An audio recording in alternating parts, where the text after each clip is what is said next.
That's basically what's going on when you go to school. You run on the treadmill and you're looking good for somebody. But the question is, who are you looking good for? 25キロせーの What is up, YouTube? We're back at it at another episode, and this time back in Bali, here in Ubud, in the center of Ubud, and enjoying the jungle experience. It's good to be back. Spent some time in the United States and being away in the cold. And Cause there's magic in the air and lots of loving everywhere. So give me the light. and coming back here, it makes me realize why I spend time here, and it's because of the spirituality and the energy I find in this area and this part of the world. So it's really good to be back and good to see you guys again. Now I got my pina colada in front of me. Let me just take a sip of this. Oh yeah, they have a 2-for-1 deal here. They get to use this awesome property, the Arma Museum Hotel in the center of Ubud, to make this shot. So big ups to the Arma Hotel for letting me stay here. School is something that is really dear to me because I struggled a lot with it, and it really affected me my entire adolescent and kid life. Basically, all the pressure that I had from not just my parents, but from everybody around me, my friends and my teachers, and the list goes on and on. It really shaped who I was at that point in time and continues to do so. And I know some of you out there are still going to school, perhaps higher education, and all of us have graduated to some degree of some level of schooling. So this message really impacts all of us, if you think about it. And this kicks off actually a couple of episodes that I'm recording about school. And the reason we're spending some time on this is because of its impact on us.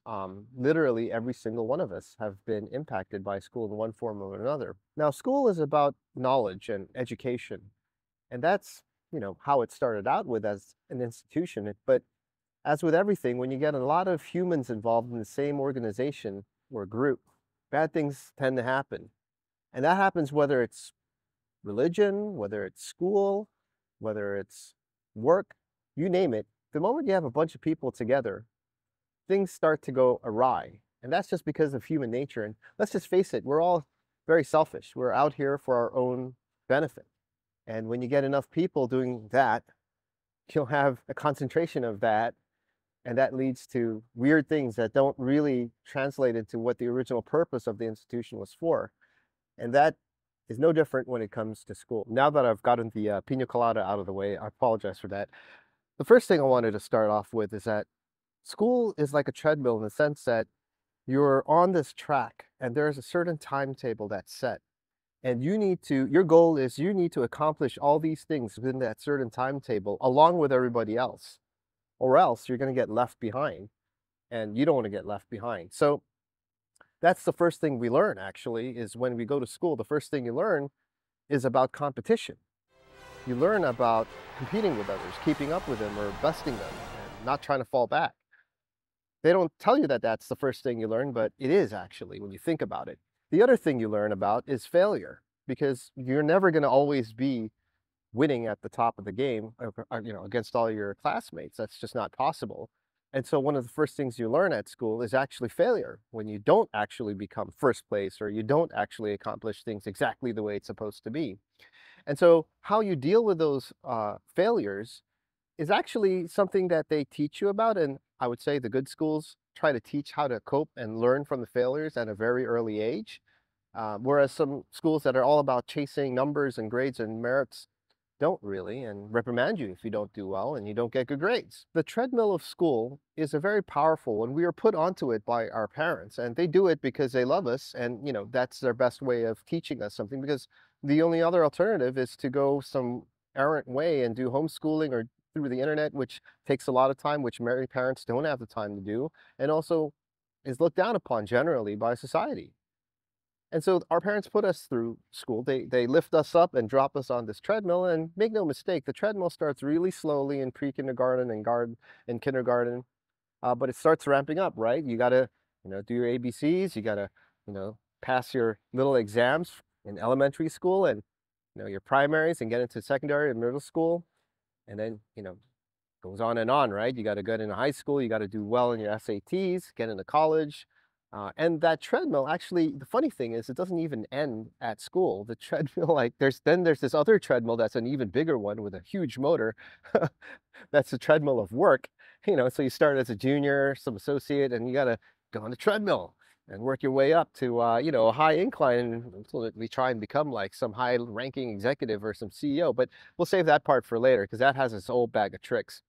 But sticking to school, the question that most people don't ask, but is a very important fact to understand, is that the school has a value proposition. Obviously, part of that is teaching you knowledge, but increasingly and more so these days, the value of the school is not really the knowledge that you learn because you could learn knowledge on the internet. I mean, look, I learned the internet and web after I graduated from university. There was no school for web or internet back then because it was so new and it was evolving so quickly. I just learned it on myself, and that landed me a really high-paying, high-level job at a huge investment private bank. And, that shot my career up. And, I was like some, assistant vice president at 20 years old, doing internet engineering. So did I learn that at school? No. So you don't need necessarily school to learn knowledge. So that's one thing right off the bat we need to just come clean with, right? What school does though is it forces like young kids who are like running around, puts them down, puts some discipline in them, forces them to sit down and listen to a teacher, do certain things, which you need, right? You need some discipline to control young kids. And so that is a value. But then, somewhere along the line, it kind of morphs into actually a reputation thing. And what really becomes valuable from going to school is the reputation of the school itself.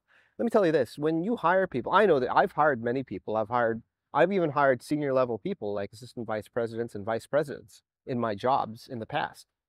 And when when a resume would flop onto my desk, I would see the school. Okay, the person got a degree, but I would never ask like what their GPA was. And even if they did put their GPA, it didn't really mean a lot to me.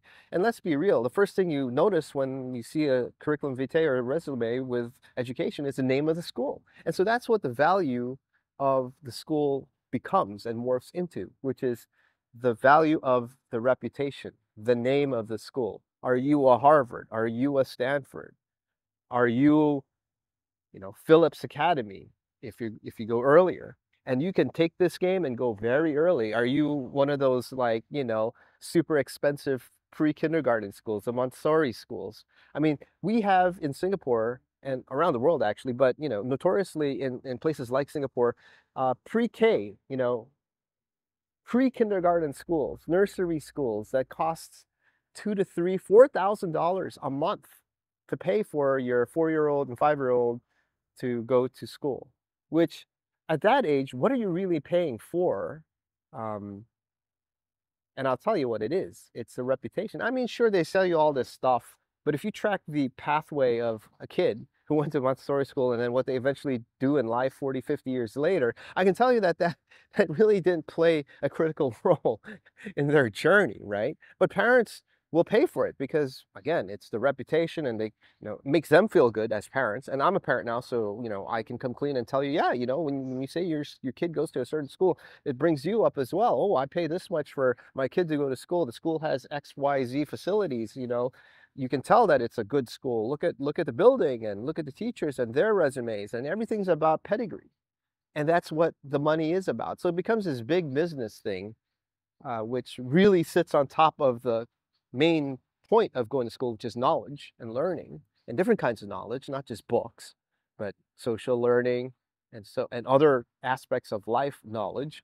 But that gets squashed down by this whole like pedigree and reputation, branding, billing that has become huge business. So imagine we're on this treadmill. We got to complete these things within a certain amount of time. And it's not just that. It matters like what brand of treadmill you're running on, right? If you're like running on some El Cheapo treadmill, people are not going to give you the credit. You're not going to be able to be with that beautiful woman, you're trying to impress, right? And that's the thing is, who are you trying to impress, right? By running on the treadmill, by the pedigree and name of the school. You as a kid, no one, right? You're still a kid, especially when you're in, elementary school. You're just concerned about playing, right? Playtime and doing whatever you can to get more playtime. But it's your parents. It's your parents and their ability to say that their children goes to XYZ, that they go and pick their children up from XYZ. And that makes them a good parent. And there's this fallacy where parents sometimes get into their head that they can buy their way into good parenting by sending their kids to expensive and good schools, and that makes them a good parent. And that's a huge mistake and a fallacy that I see many of people do, including some of my friends. Okay, they're not really my friends, but people around me in my circle do. And so, this whole reputation and Me Too and this type of mentality that surrounds the parent, especially when the kid's young, is really not healthy for the children because one, it absolves a parent from doing real parenting and parental care that they should be doing that really does make them a good parent. And so that enables them to not expend effort to their children, which is a sad thing. Then there's this concept of grades. Now, grades, again, just like school as an institution, had a very important purpose in the beginning, right? It was a way to at least see how you're doing. Like, are you doing well or are you not doing well? And they introduced a way to kind of systematically measure that and put something down called grades. But then it has morphed into something that is a bragging right. Again, a tool used by both children and parents to compete. And like I said earlier, competition is one of the first things we learn when we go to school. So now we have this system of competing against each other that's been calculated and put into place through something called grades. And it becomes a very powerful and sometimes negatively powerful force that adds a lot of stress and an anxiety into the children particularly, and also the parents.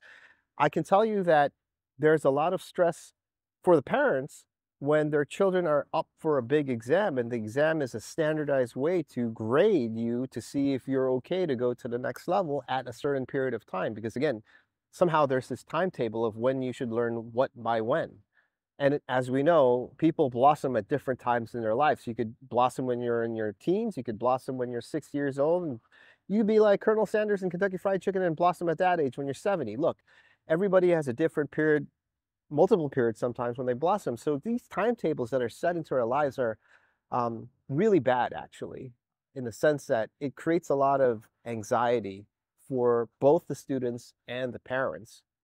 It also limits and pigeonholes yourself into these categories that are labeled as either success or failures, and something that you trap yourself in for your entire lives, right? If you're not careful, you'll be stuck in a cubbyhole of a labeling of a category of grade that you are super smart, kind of smart, not smart, for the rest of your lives, right?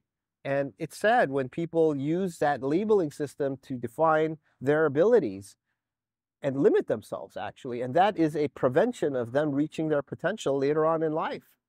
And this is actually one of the things that Bruce Lee was very adamant in educating people about, that the only limiter into what you can do is yourself, is what you believe you can do. But the thing is, what he doesn't say is when you limit yourself or put these limits on, those limits are actually not you putting the limits on, it's limits that other people have placed onto you at times. And that's very dangerous. And so the first thing one should do is to get rid of those limiters that other people have put into your head, so as far as what you can and can't do and how good or not good you are. Once you're able to remove those limiters, you'll see and you'll surprise yourself at how far you can go and how much you can achieve. And I can tell this to you through my own personal experience. I never achieved, I didn't go to Harvard and do all this, but I was able to be in positions and in jobs where I was managing people who went to Harvard and all that. So, just remember, don't put into yourself these limiters that come from other people. Especially dangerous are the ones that are subconsciously placed there that you're not aware of. And that's something that we can talk about in a later episode. So that wraps up this very first episode that introduces the first institution, which is school and education, of how expectations are imported into our brain as malware since we were young and influence us throughout the rest of our lives. In the coming episodes, I'm going to be talking about how in the eastern side of the world, school is a pressure cooker and how parents and children handle that. And then I'm going to talk about on the western side where it might not be a pressure cooker in the sense of college entrance exams and suicides and all that, but there's a more surreptitious and underlying business model of school that's actually quite detrimental to the institution itself. So look forward to seeing you in the upcoming episodes. Keep it real, and I'll see you next time. Peace.